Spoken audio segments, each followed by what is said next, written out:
यदुवंश में मतलब अत्रि वंश में एक ऋषि हुए थे, ऋषि प्रभाकर। इस कथा को भी याद रखिएगा। हम इसीलिए कथा को सीधे सीधे कहते हैं कि लोगों को समझ में आ जाए और याद आ जाए।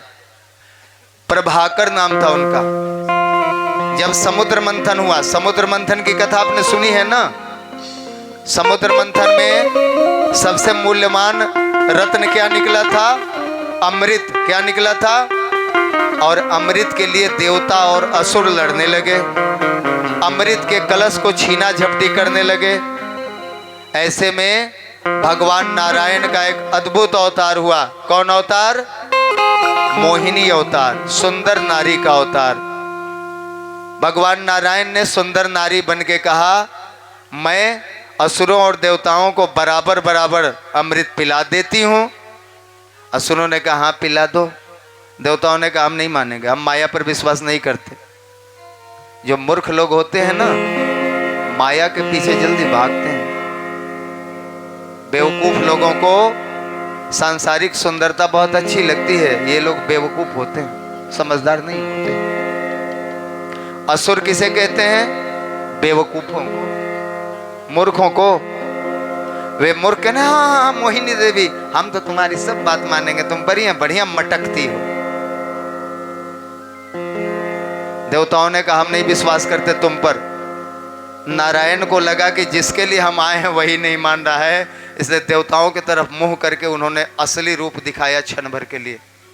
देवताओं ने कहा अरे बाप, ये तो हमारे कल्याण के लिए आए हैं, ये भगवान नारायण है। देवताओं ने भी मान लिया, हम मोहिनी देवी आप अमृत सबको पिला दीजिए। दोनों को अलग अलग पंक्तियों में नारायण ने बैठाया, एक तरफ से असुरों को, एक तरफ से देवताओं को।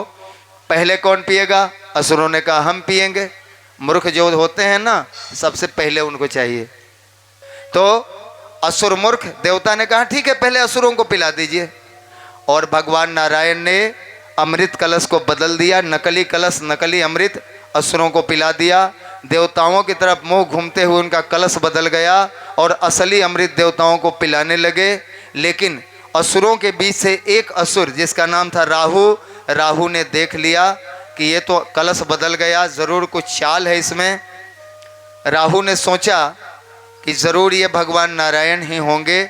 अगर इस समय हम विरोध करेंगे तो भगवान नारायण कुछ नहीं सुनेंगे, हम सारे असुरों को चक्कर से काट देंगे। इसलिए राहु ने भी रूप बदल के देवताओं की पंक्ति के अंतिम में बैठकर अमृत का अंतिम घूंट पी लिया। जैसे ही अमृत का अंतिम घूंट पिया, उसके बगल में बैठे थे भगवान सूर्यदेव और भगवान चंद्रदेव। चंद्रदेव ने कहा भगवान सूर्यदेव आप तो पंक्ति के सबसे अंत में बैठे थे, ये आपके बाद में कौन देवता आ गया? सूर्यदेव ने कहा अरे हाँ, अमृत पीने के चक्कर में तो हम भूल गए। ने कहा प्रभु कोई मायावी है। भगवान नारायण ने असली रूप लिया, चक्र उठाया और उस राहु का गर्दन काट दिया। लेकिन राहु चूंकि अमृत पी चुका था इसलिए मरा नहीं। राहु और केतु, शरीर का नाम पड़ा राहु और गर्दन के ऊपर का भाग का नाम पड़ा केतु। अब राहु और केतु ने सोचा सूर्य और चंद्र ने ही हमें कटवाया है, इसलिए सूर्य और चंद्र को छोड़ेंगे नहीं।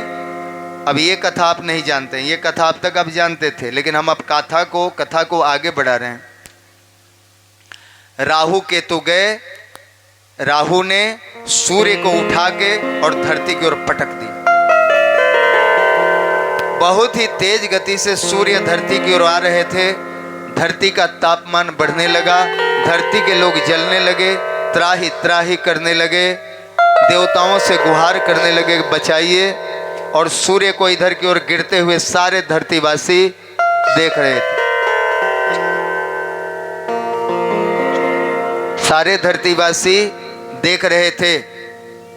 नारायण, रुद्र और ब्रह्मा भी हार मान गए। सूर्य के वेग को हम नहीं रोक सकते। भगवान नारायण, भगवान शिव, सबकी रक्षा करने वाले ने भी सरेंडर कर दिया, ये सूर्य का वेग हमसे नहीं रुकेगा।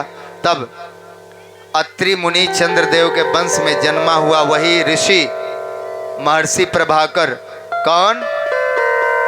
महर्षि प्रभाकर आ गया है, उन्होंने कहा हम रोकेंगे।